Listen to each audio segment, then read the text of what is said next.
KUJ 1071 FM, KJ.org. That was torn down by Live Again. Going to the phone lines. KUJ 1071 FM, KJ.org. Who are we speaking with? Hello? Jason Lincoln. Jason, what's going on, buddy? Yo, I'm just getting home from some shows out on the road. Right. Dude, we are huge mega fans here at KOUJ of Death Therapy. A little slow dance with the devil. Let's talk about your band real quick, because it's just like two guys, and you guys are making music that sounds like you got a full on-set band. Yeah, it's actually kind of I think it kind of throws some people off. As a matter of fact, funny story, we're playing a festival in Germany coming up in December, and they turned us down last year because they said they didn't believe that a two-person band could really be a rock band. Yeah, I mean, it's actually, we don't fake anything. We're not cheating. It's just I'm using pedals and different effects to make it kind of sound like a guitar and a bass, and I'm playing the bass, which is every bass player's dream is to start a band with no guitar player needed. So I'm just living the dream, I guess. When you guys, like, I found your music, we're relatively a new radio station, and the show's been going on since February, and we're kind of a different kind of Christian radio station because we're the ones that actually plays nothing but real Christian rock. You know, you got stations out there like your Air Ones and stuff that say they're a rock station, but they're definitely not playing Death Therapy. And so we're playing all the stuff like that, Death Therapy, Zana, Guardian, 7 Day Slumber, you know, the heavier stuff. And so, you know, we're the Protest. But the thing about it is, you know, we talk to all these bands and they's like, man, there's finally a station out there that's willing to rock it out. So I was looking for new music, but everywhere I looked, I kept seeing this band called Death Therapy. And I tuned it. I checked out the song, and I was blown away. And like you said, I was really shocked when I found out that it was only two guys. And I was like, I got to get hooked up with these guys. Yeah, well, thank you. We really appreciate that. Where you guys are based out in Oklahoma, or where are you based? Yes, Norman, Oklahoma. Okay, Oklahoma's kind of become almost like a second home to Death Therapy. I don't know if you knew that, but we've played in Oklahoma more than any other state. So really, yeah, we've played out there in Oklahoma and Tulsa actually quite a few times. We have a lot of good friends out in Oklahoma. So yeah, I believe it was pretty cool. Yeah, Death Therapy is Death Therapy. 13 Minutes. It was the guys who actually got me the contact information for you guys. Absolutely, yeah. We love Jamie and those guys in 13 Minutes, and we've been really blessed to make a lot of the bands you just mentioned, the Protest and 7 Day Slumber. We've been really blessed to make a lot of friends of those. Matter of fact, I'll give you a tip.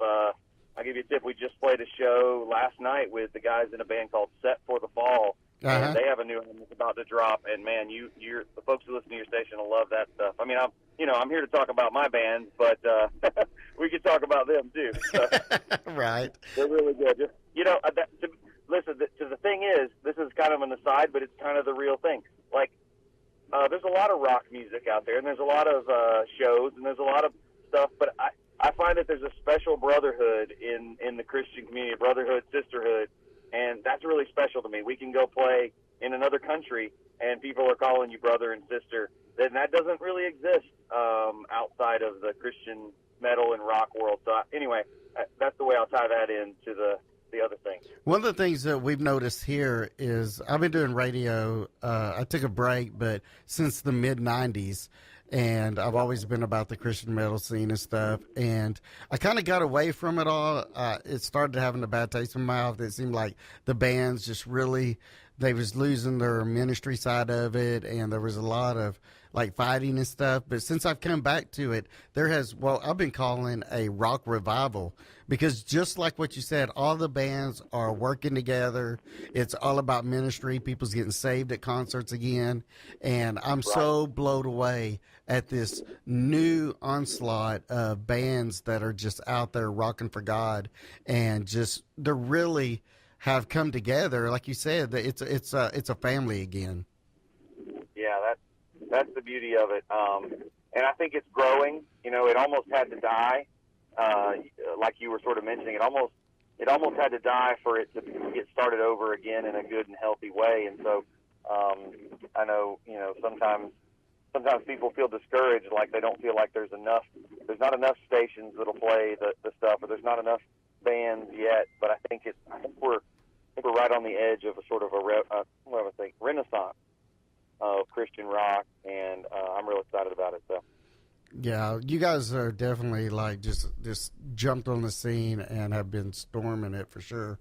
But the one of the things I want to say about you guys is, you guys, I don't know, like if it was on purpose or whatever, if you just took the chance, but you went out there with a style that can grab people from all kinds of different genres.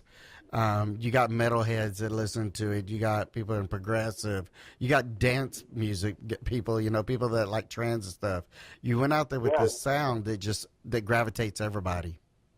Well, yeah, and I appreciate that, because part of my approach to music has always been that I don't really want to feel locked into one box. So we have a new album that's coming out. I'm not sure exactly the date yet, but hopefully early next year. We're almost finished with it. And the one thing I can say about it is no two songs are the same. And even within the songs, I just like to follow where the music wants to go. And sometimes it leads me in a very progressive direction. Sometimes it leads me in a really metal. Sometimes it leads me in a sort of 80s Depeche Mode electronic, kind of thing. And yeah, I mean, I think some people appreciate that. They like the honesty of that. They don't like when all the music feels like it comes out of a cookie cutter mold, So I appreciate you saying that. So how are the crowds reacting to you when they see you guys live? Is it because I know it's like, I'm sure the shock of people that don't know who Death Therapy is, they see two guys get up there, and then you're able just to melt their faces. I'm sure you get this look of like, where's the band at? And the next thing you know, you're just hitting them right in the face. Yeah, I usually make a comment pretty close to the beginning of our set about, we didn't forget the other members at home or anything. This is the whole band. But it's we do get comments, we do get people, but it's not as rare as it used to be. In the late '90s, early 2000s, you had a band like the White Stripes with Jack Black, which is a two-piece rock band, and nowadays there are bands like the Black Keys and Royal Blood, and some of these bigger. 21 Pilots is probably, arguably, the biggest pop rock band of the last 10 years, and they're a two-piece band. It's just a bass player and a drummer. So, but believe it or not, people don't look at us quite as crazy as they might have if we'd have come out, 10 years ago. Right. But one fun thing about how people react to us is we get a lot of people that come up and they say things like, "You guys really aren't my style, but I really like that." And to me, that's a bigger compliment. If people come up and they say, "I don't normally like your style, but you guys are good," because that to me is more important than just somebody who's like, "Well, I like blast beats and you guys play blast beats," So.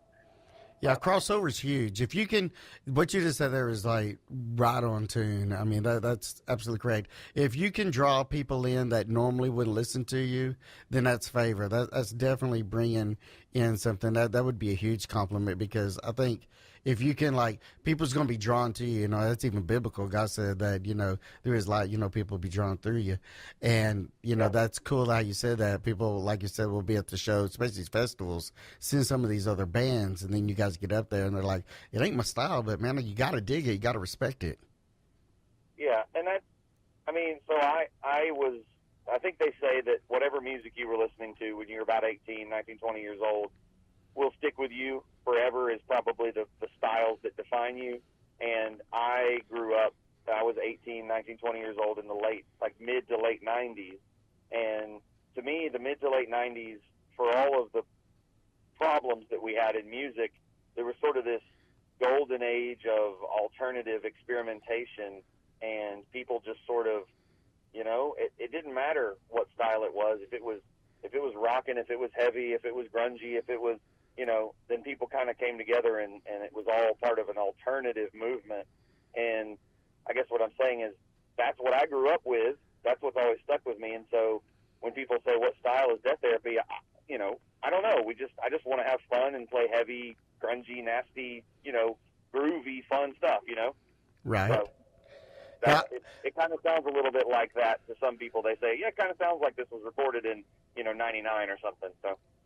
Yeah, I grew up I graduated '87, so my big stuff was a lot of the hair bands and stuff. So there's a lot of like Celtic resemblance, coming back with that style as well. And so I totally see what you're saying.